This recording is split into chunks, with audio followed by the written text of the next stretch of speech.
இந்த சூப் பார்த்தீங்கன்னா நாட்டுக்கோழி மா இஞ்சி ரசம். இந்த என்டிஆர் ஹெரிட்டேஜ் ரிசார்ட்டில் வந்து இது ரொம்ப ஃபேமஸுங்களா. அதாவது இந்த கொல்லிமலையோட மா இஞ்சி பார்த்தீங்கன்னா நல்லா ஃப்ளேவர் அண்ட் ஷார்ப்பாக இருக்கும் அப்படின்னு சொல்லியிருக்காங்க. இந்த நாட்டுக்கோழி ப்ரிப்ரேஷன்ஸ் வந்து இந்த ரிசார்ட்டில் வந்து ரொம்ப ஃபேமஸுங்க. அதுக்காகவே வந்து ஷெஃப் வந்து ரொம்ப ஸ்பெஷலாக வந்து இதை வந்து ரெடி பண்ணி கொடுத்தாரு.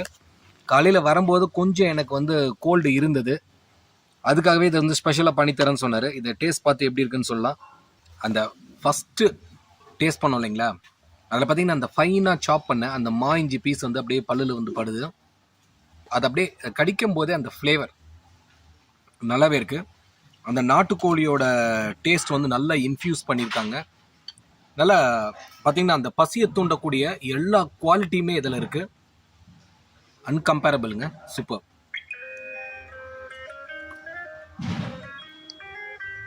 இந்த கோல்டுக்கு ஏற்ற மாதிரி நல்லா ஃப்ளேவர்ஃபுல் அண்ட் ரெஃப்ரெஷிங்காக இருக்குது. செமையாக இருக்குது, டேஸ்ட் செமையாக இருக்குது.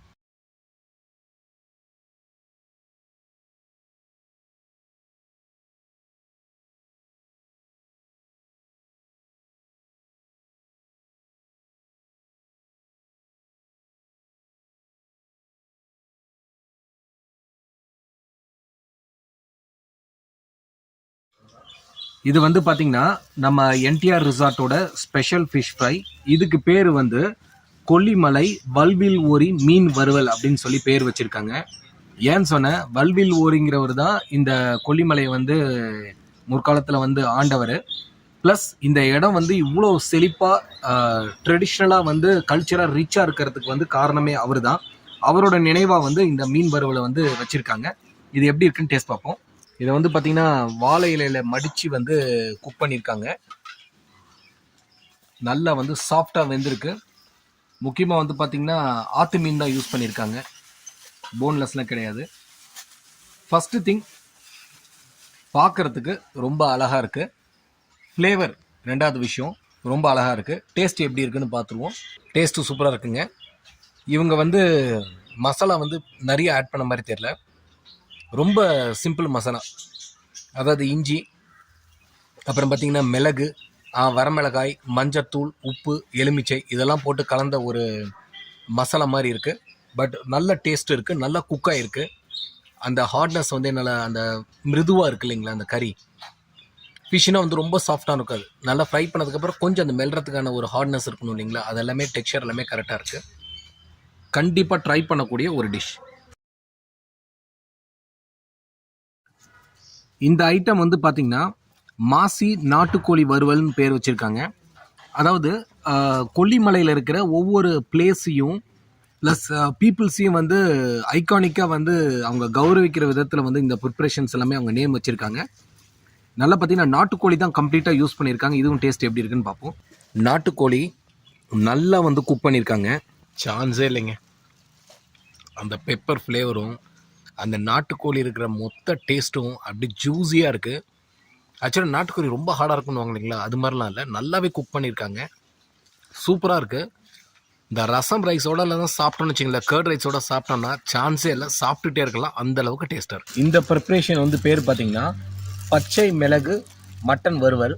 நான் உங்களுக்கு ஏற்கனவே சொன்னேன் இல்லைங்களா, ஒரு கொடியிலேருந்து அந்த மிளகு எப்படி இருக்கும், பச்சை மிளகு எப்படி இருக்குன்னு வந்து உங்களுக்கு சொல்லிடுங்க.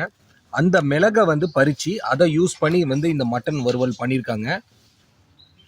ஓப்பன் பண்ண உடனே ஃப்ளேவர் வந்து சரியாக இருக்குங்க, பக்காவாக இருக்குது. டேஸ்ட் எப்படி இருக்குன்னு பார்த்துருவோம். இது பார்த்திங்கன்னா அந்த பிளாக் பெப்பர் ஃப்ளேவர் வரலைங்க, அந்த பெப்பரோட ஃப்ளேவர் கம்மியாக இருக்கிற மாதிரி இருக்குது. அது வந்து பார்த்திங்கன்னா ஒரு என்ன சொல்லுங்க, கொஞ்சம் யூஸ்வலாக இருக்கு பண்ணுற அந்த மட்டன் பிரட்டரை விட இது கொஞ்சம் டிஃப்ரெண்ட்டான ஒரு டேஸ்ட் இருக்குது. மட்டன் வந்து நல்லா வந்து பஞ்சு மாதிரி குக்காக இருக்குங்க. பாருங்க, அப்படியே ஜஸ்ட் பிச்சா 2 பீஸாக போயிடும். நல்லா குக்காக இருக்குது மட்டன், நல்ல ஜூஸியாக இருக்குது, நல்லா குக்காக இருக்குது. அந்த மிளகு வந்து பார்த்திங்கன்னா அந்த சுருன்னு ஒரு டேஸ்ட் இல்லை, ஆனால் மிளகோட அந்த ஃப்ளேவரின் டேஸ்ட்டே வந்து ஃபீல் பண்ண முடியுது. சூப்பராக இருக்குங்க. அப்படியே வந்து ஒரு ரொட்டியோட வந்து மடித்து சாப்பிட்லாம். ரசம் ரைஸ், கர்ட் ரைஸோட பக்காவாக இருக்கும். சூப்பரான சைட் டிஷ்ஷுங்க, மறந்துடாதீங்க. இது வந்து பார்த்திங்கன்னா ஒரு பன்னீர் ப்ரிப்ரேஷன் வெஜிடேரியன். இதுக்கு வந்து அரப்ப பன்னீர் பிரட்டல்னு பேர் வச்சுருக்காங்க. இது வந்து இங்கே வந்து ரொம்ப ஸ்பெஷல் அப்படின்னு சொல்லியிருக்காங்க. இங்கே ஷெஃப் ஐடென்டிஃபை பண்ண ஒரு அருமையான டிஷ்ஷுன்னு சொல்லியிருக்காங்க. இதோட டேஸ்ட் எப்படி இருக்குன்னு பார்ப்போம். அதாவது இந்த மிளகு இருக்கு இல்லைங்களா, மிளகோட ஒரு சிம்பிள் மசாலாஸை போட்டு அரைச்சிருக்காங்க. அதை தான் வந்து அரப்பை அப்படின்னு சொல்லியிருக்காங்க. பன்னீரை வந்து ஃபஸ்ட்டு நெய்யில் வறுத்துட்டு அதுக்கப்புறம் அந்த மசாலாவில் டாஸ் பண்ணி ஃபினிஷிங் கொண்டு வந்திருக்காங்க. அந்த பன்னீரோட ரோஸ்டிங் இருக்கு இல்லைங்களா, அது பாருங்கள் அப்படியே மேலே எப்படி அப்படியே பொன்முருளாக வந்திருக்கு பாருங்கள். சாப்பிட்டு டேஸ்ட் எப்படி இருக்குன்னு பார்க்கலாம். பன்னீரோட மேலே ஒரு ரோஸ்டிங்கான ஒரு மொறுமொறுப்பு இருக்குது. ப்ளஸ் அதில் அந்த பெப்பர் அந்த மசாலா மைல்டாக இருக்குது, ரொம்ப ஸ்ட்ராங்காக இல்லை, மைல்டாக இருக்குது. சாப்பிட்றதுக்கு கொஞ்சம் டிஃப்ரெண்ட்டாக நல்ல டேஸ்ட்டாக இருக்குது. கண்டிப்பாக ட்ரை பண்ண வேண்டிய ஒரு டிஷ்ஷுங்க, மாற்றமே இல்லை. இந்த புல்காவோட ரோல் பண்ணி சாப்பிட்டோன்னு வச்சிங்களேன், ஃபஸ்ட் கிளாஸாக இருக்கும்.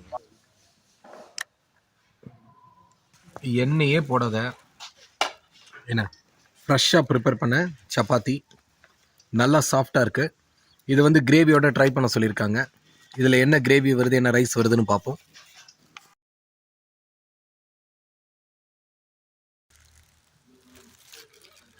நல்ல அருமையான வாசனை வருதுங்க. ஆக்சுவலாக இதுக்கு பேர் பார்த்தீங்கன்னா கொல்லிமலை ரகசிய கோழிக்கறின்னு பேர் வச்சுருக்கிறாங்க. ஏன்னா இதில் இருக்கிற ஸ்பைசஸ் வந்து ரொம்ப ரகசியமாக இங்கே இருக்கிற ஷெஃப்ஸ் வச்சுருக்கிறாங்க. நல்ல ஃப்ளேவருங்க. அந்த பானையை ஓப்பன் பண்ணோன்னு நல்ல ஃப்ளேவரு. ஆக்சுவலாக இதை ப்ரிப்பேர் பண்ணி கிட்டத்தட்ட 2 hours ஆகிடுச்சு. ஏன்னா நாங்கள் வந்து சாப்பிட வந்தது லேட்டு, இருந்தாலும் இன்னமும் வார்மாகவே இருக்குது. ஆனால் என்னன்னு சொல்கிறதுக்கு ஒன்றுமே கிடையாதுங்க. நல்லா பாருங்கள், எண்ணெயே இல்லை. அந்த சிக்கனில் இருக்கிற அந்த நாட்டுக்கோழி இருக்கிற எண்ணெய் இருக்கு இல்லைங்களா, அதை வச்சே தான் இந்த ப்ரிப்பேர் பண்ணியிருக்காங்க. இந்த டேஸ்ட் எப்படி இருக்குது தெரியுங்களா, நான் சின்ன வயசில் இந்த வில்லேஜில் சாப்பிட்ருக்கேங்க. அதான் அந்த அம்மிக்கல்ல மசாலா அரைச்சி செய்வாங்க, அதில் ஆயில் இருக்காது. ஒரு மாதிரி பார்த்திங்கன்னா அந்த மசாலாவோட ஃப்ளேவரு அந்த கறியோட ஃப்ளேவர்லாம் எல்லாமே வந்து சமமாக இருக்கும், எதுவுமே வந்து ஓவர் குக்காக இருக்காது. அந்த மாதிரி இருக்குது, சூப்பராக இருக்குது, ஃபேண்டாஸ்டிக். கறியும் வந்து பார்த்திங்கன்னா நல்லா பஞ்சு மாதிரி வேக வச்சுருக்குறாங்க. இது பார்த்திங்கன்னா சாம சாதம்னு சொல்லுவாங்க. அதாவது சிறுதானியத்தில் வந்து இது ஒரு முக்கியமான அரிசி, சாமை அரிசின்னு சொல்லுவாங்க. இந்த மாதிரி அரிசி சாப்பிட்றதுனால மெடிக்கலி நமக்கு நடக்கிற நல்ல விஷயம் என்னன்னு பார்த்தீங்கன்னா, இதெல்லாம் வந்து கல்லீரலை வந்து அதிகமாக வேலை செய்ய வைக்கும். அதனால் வந்து இந்த சிறுநீரக கோளாறு அது மாதிரி எதுவும் வராது அப்படின்னு சொல்கிறாங்க. இதையும் வந்து நான் ஒரு பேப்பரில் தான் படித்தேன். பட் இங்கே வந்து இந்த சாமை, திணை, குதிரைவாளி இந்த மாதிரி அரிசியெல்லாம் வந்து பாரம்பரிய அரிசிகளையும் வந்து குக் பண்ணி கொடுக்குறாங்க ஆன் ரிக்வஸ்ட் பேரில். நான் கேட்டிருந்ததுனால வந்து சாமையை வந்து இன்னைக்கு குக் பண்ணி கொடுத்துருக்காங்க. இது வந்து இந்த கிரேவிஸோட எப்படி இருக்குன்னு பார்ப்போம். இதோட பார்த்தீங்கன்னா எப்பயும் வழக்கமாக இருக்கக்கூடிய வந்து அரிசி சாதமும் வந்து பரிமாறிடுறாங்க. அதாவது இந்த பர்டிகுலர் அரிசி வந்து பார்த்திங்கன்னா உங்களுக்கு கொல்லிமலையிலே விளைஞ்சதுங்க. இந்த ரீஜனில் வந்து தண்ணி வந்து நல்லா டேஸ்ட்டாக இருக்கும், அதனால் அதில் விளையக்கூடிய தானியங்களும் காய்கறிகளும் பழங்களும் ரொம்ப நல்லாயிருக்கும் அப்படிங்கிறாங்க. நான் டேஸ்ட் பார்த்த வரைக்கும் அது உண்மைங்கிற மாதிரி தான் தெரியுது. இதுக்கு வந்து ஸ்பெஷலாக வந்து ஒரு ஃபிஷ் கறி பண்ணியிருக்கிறதா சொல்லியிருக்காங்க. ஷெஃப் அதை கொண்டுட்டு வந்திருக்காரு. I am just waiting for it. இந்த ஃபிஷ் கிரேவியோட பேர் என்னன்னு கேட்டேங்க. அவங்க சொன்னது எனக்கே வந்து கொஞ்சம் சுவாரஸ்யமாக இருந்தது. மாசிலா சட்டி மீன் கறி அப்படின்னு சொல்லி பேர் வச்சுருக்காங்க. ஏன்னா இது வந்து இதை வந்து கொல்லிமலையில் அந்த இயற்கையாக ரொம்ப சுத்தமாக கிடைக்கிற அந்த தண்ணியை பயன்படுத்தி அந்த மீன் கறி பண்ணியிருக்காங்க. ரொம்ப டேஸ்ட்டாக இருக்கும் அப்படிங்கிறது இதோட ஸ்பெஷல். இதை வந்து பார்த்திங்கன்னா சட்டியில் ப்ரிப்பேர் பண்ணி சர்வ் பண்ணுறது தான் இதோட ஸ்பெஷாலிட்டி.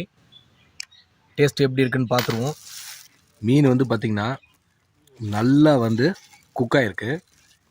அதாவது ஃபிஷ்ஷை வந்து ஃபஸ்ட்டு ஃப்ரை பண்ணிவிட்டு ஒரு சின்ன கொஞ்சமாக எண்ணெயில் வந்து மீனை வந்து வறுத்துட்டு அதுக்கப்புறம் அதே எண்ணெயில் வந்து அந்த மீன் குழம்பு செஞ்சு திரும்ப அதில் மீனை போட்டு குக் பண்ணியிருக்காங்க. நல்லாவே தெரியுது, நல்லா சாஃப்டாக இருக்குது. டேஸ்ட் எப்படி இருக்குன்னு பார்ப்போம். இந்த கிரேவி பார்த்திங்கன்னா ஒரு ஸ்பைஸியாக இல்லைங்க, ஸ்வீட் அண்ட் ஸ்பைஸியாக இருக்குது. ஆனால் டேஸ்ட் ரொம்ப நல்லா இருக்குது. அந்த மீன் குழம்பு அந்த ஃப்ளேவர் இருக்குது இல்லைங்களா, ஃப்ரெஷ்ஷாக இருக்குது, சூப்பராக இருக்குங்க. கண்டிப்பாக ட்ரை பண்ணலாம். சாதத்தோட ஃபஸ்ட் கிளாஸாக இருக்கும். இப்போ இந்த சாம அரிசியோட எப்படி இருக்குன்னு பார்த்தலாம். இந்த சாமை வந்து பார்த்திங்கன்னா இந்த சாதத்தோட லைட்டாக ஒரு கம்பு ஃப்ளேவர் இருந்தால் எப்படி இருக்குங்க, அந்த மாதிரி இருக்குது. நல்லா வேக வச்சுருக்காங்க. இந்த ஃபிஷ் கறியோட உண்மையாலுமே சூப்பராக இருக்குது. சில சாதங்கள்லாம் பார்த்திங்கன்னா குழம்போட ரசத்தோட ஒட்டவே ஒட்டாது, வரக்கு இருக்குங்களா, அது மாதிரி இல்லை. அந்த குழம்போட நல்ல மெர்ஜாய் நல்ல டேஸ்ட் வந்து அருமையாக கொடுக்குது. கண்டிப்பாக இது எல்லா கிரேவியோட நம்ம ட்ரை பண்ணணும். இதோட பேர் பார்த்திங்கன்னா அத்திப்பேர் அல்வான்னு பேர் வச்சுருக்காங்க. நான் உங்களுக்கு ஒரு அத்திப்பழம் இங்கே வந்து செலக்ட் பண்ணி கொடுத்தேன் இல்லைங்களா, அந்த பழத்தையும் டேட்ஸையும் வந்து யூஸ் பண்ணி இந்த ஹல்வா பண்ணியிருக்காங்க. இதோட ஸ்பெஷாலிட்டி என்னென்னு பார்த்தீங்கன்னா இதுக்கு மேலே அவங்க ஸ்வீட்னிங்னு எதுவுமே ஆட் பண்ணல. அதாவது தேனோ வெல்லமோ சுகரோ எதுவுமே ஆட் பண்ணல. சும்மா அந்த ஸ்வீட்டான அத்திப்பழத்தையும் டேட்ஸையும் அப்படியே வந்து அரைச்சி ஒரு ஸ்பெஷல் இன்க்ரீடியன்ஸ் போட்டு இது வந்து ப்ரிப்பேர் பண்ணியிருக்காங்க. டேஸ்ட் எப்படி இருக்குன்னு பார்ப்போம். சரியான டேஸ்ட்டுங்க. ஆக்சுவலாக உங்கள் குக்கே பண்ணலிங்க. நல்லா அந்த அத்திப்பழம் இருக்கு இல்லைங்களா, அந்த நல்ல பழுத்த அத்திப்பழத்தையும் அந்த டேட்ஸையும் ரெண்டுத்தையும் சேர்த்து அப்படியே வந்து ஒரு மாதிரி மேஷ் பண்ணி இந்த ப்ரிப்ரேஷன் பண்ணியிருக்காங்க. இதை குக் பண்ண மாதிரியும் தெரியல, இதில் ஸ்பெஷலாக வந்து எந்த ஒரு பொருள் போட்ட மாதிரியும் தெரியல. ஆனால் அந்த ஃப்ரெஷ் ஃப்ளேவர் அண்ட் டேஸ்ட் வந்து ரொம்ப நல்லாயிருக்கு, சூப்பராக இருக்குது, மஸ்ட் ட்ரைங்க.